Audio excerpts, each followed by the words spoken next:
Good morning. Today I'm going to talk about something that is represented and considered one of the highest forms of achievement in today's modern world, whether in the sense to love and marriage, fashion, or wealth, and probably has the most songs written about it than any other material on earth, diamonds. Now, when most people think of diamonds, it has a positive connotation. However, after researching the history and inner workings of the diamond industry, my perspective has been completely changed.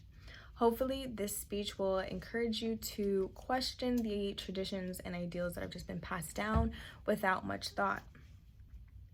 So, diamonds should stop being purchased by consumers.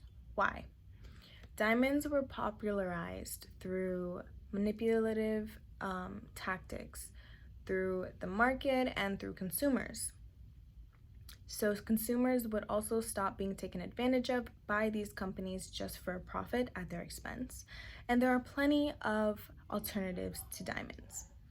So how did the idea of a diamond get into the minds of, almost everyone, in this country and even the world? The Great Depression in 1930s hit, and like many companies and industries, the diamond industry was failing. So De Beers, a mining company, sought to change that through not so ethical means. And they first did this through an ad campaign agency called NWIR. In an article from The Atlantic called How an Ad Campaign Invented the Diamond Engagement Ring in 2015, Friedman states Ayer set out to persuade young men that diamonds were synonyms with romance, and the measure of a man's love was proportionate to the size and quality of the diamond he purchased. So this kind of propaganda was used to, target working class people, young, vulnerable, and love marriage, equating the two, which is false. According to Collowidge, in 2017, in an article called The Engagement Ring Story, in just 4 years, they reported a 55% increase in diamond sales in the US. So obviously, this kind of propaganda that, targets the emotion of consumers worked. It was kind of like a psychological seed planted that kind of manifested and grew. So, we've heard about how De Beers has manipulated demand with consumers. How did he manipulate supply through the market? By creating a sort of monopoly. According to an article by Berkeley in 2019 called Rulers of the Diamond Industry, if new suppliers emerge, it will flood the market with similar diamonds at below market price. So this is a looked down upon tactic that drives people to only buy from De Beers distributors, etc., so they could set the price at whatever they wanted. Also, they would hoard diamonds to increase their price and value and create fake scarcity. And an article from Berkeley also states that in 1984, Beers made $2 billion by selling less diamonds and allowing their prices to skyrocket. So, consumers are the backbone of any product industry, so consumers are a solution.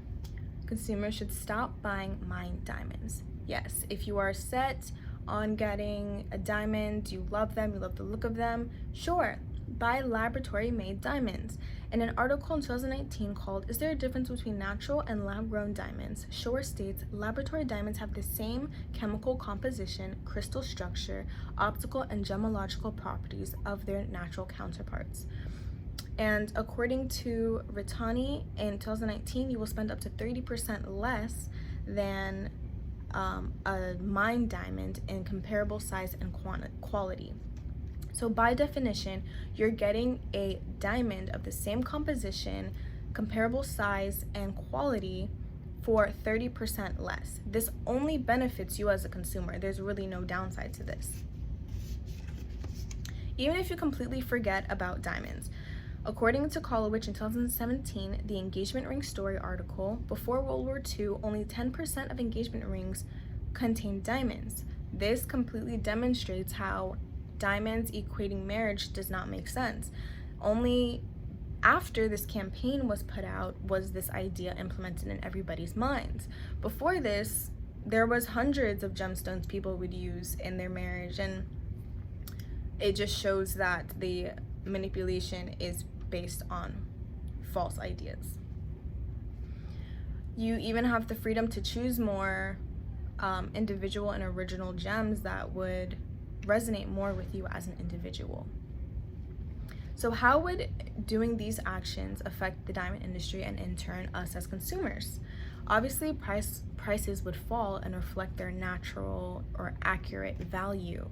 And in a New York Times, according to Kolowich in 2017, diamonds are worth at least 50% less than what you paid for it the moment you leave the store. Now let's compare this to another pricey purchase, a car.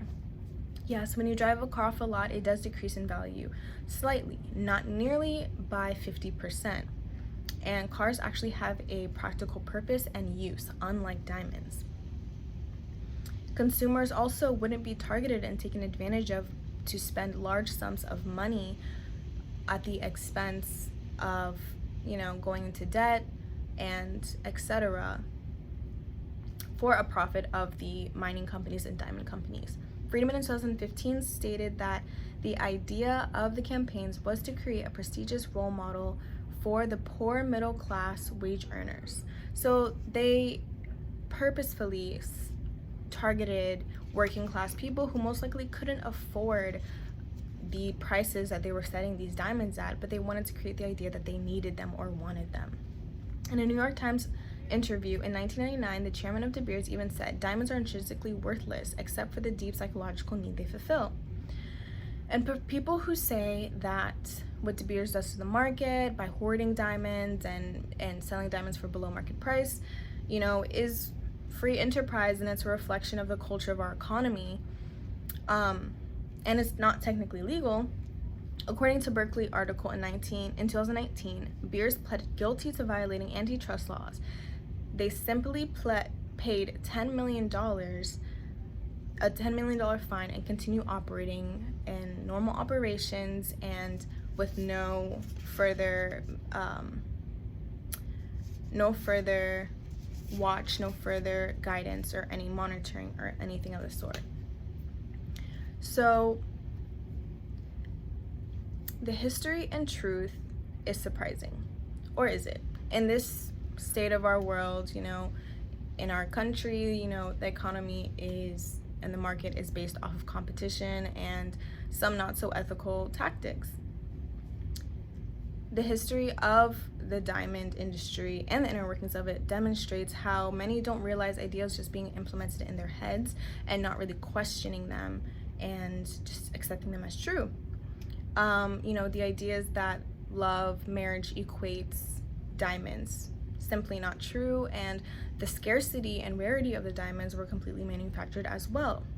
So will you consider purchasing, a diamond for yourself in the future for engagement, or will you pick another of the hundreds of gems out there now that you know this information? And also, more importantly, will you start to think about and question the traditions that have just been passed down to us for generations? Thank you.